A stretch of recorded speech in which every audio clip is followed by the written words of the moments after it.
Hello बच्चों, let's read the question. The question says asexual reproduction takes place by A budding, B binary fission, C spore formation, D all of these. Question में हमसे पूछा है कि from the given options asexual reproduction किस mode से हो सकती है. सबसे पहले समझते हैं इस क्वेश्चन में हम की कॉन्सेप्ट को. की कॉन्सेप्ट. सो इस क्वेश्चन में हमारा क्या की कॉन्सेप्ट यूज होगा? Asexual reproduction. एसेक्सुअल रिप्रोडक्शन क्या है? ये एक ऐसा मोड ऑफ रिप्रोडक्शन है जिसमें सिंगल पेरेंट इन्वॉल्व होता है. Single parent is involve. और एसेक्सुअल रिप्रोडक्शन में जो ऑर्गेनिजम्स बनते हैं इन्हें हम क्या कहते हैं? क्लोन्स कहते हैं. क्लोन्स क्या होते हैं? Genetically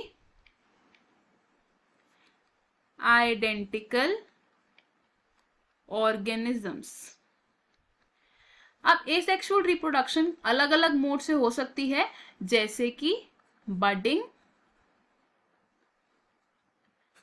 binary fission,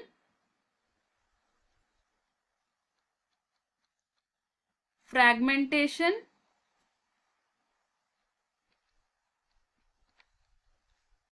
spore formation,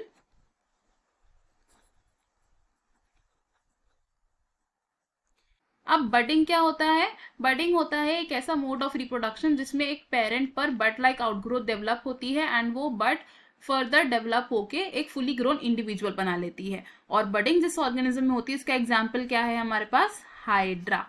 second type of asexual reproduction है बाइनरी फिजन. बाइनरी फिजन का मतलब क्या होता है कि एक पेरेंट सेल डिवाइड करता है इनटू 2 डॉटर सेल्स. और ये कौन से ऑर्गेनिज्म में ऑब्जर्व करते हैं हम? In amoeba.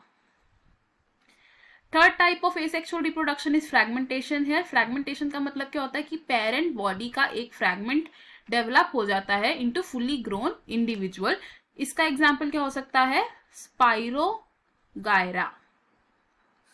And spore formation क्या है? ये एक ऐसा मोड ऑफ एसेक्सुअल रिप्रोडक्शन है जिसमें पेरेंट बॉडी से स्पोर्स रिलीज होते हैं एंड वो स्पोर्स जर्मिनेट हो जाते हैं into complete individual. And spore formation हम कहाँ ऑब्जर्व करते हैं? इन फंजाई. तो अब अगर हम अपने ऑप्शंस देखें तो इनमें से कौन सा ऑप्शन करेक्ट होगा हमारा? Option B which says all of these. बाकी ऑप्शंस क्यों इनकरेक्ट कंसिडर किए अब ये देखते हैं. Option A says budding. तो बडिंग एक अकेला ऐसा मोड ऑफ एसेक्सुअल रिप्रोडक्शन नहीं है, तो इसलिए ये ऑप्शन रॉन्ग हो जाएगा. Option B is binary fission. तो गिवन ऑप्शंस में से बाइनरी फिजन अकेला करेक्ट ऑप्शन नहीं है, इसलिए इसको भी हमने रॉन्ग कंसिडर किया. And option C is spore formation. तो from the given option spore formation अकेला करेक्ट आंसर नहीं, इसलिए इसे भी हमने रॉन्ग ऑप्शन कंसिडर किया. हमारा करेक्ट और फाइनल आंसर है इस क्वेश्चन में option D. I hope you understood it well. All the best. Thank you.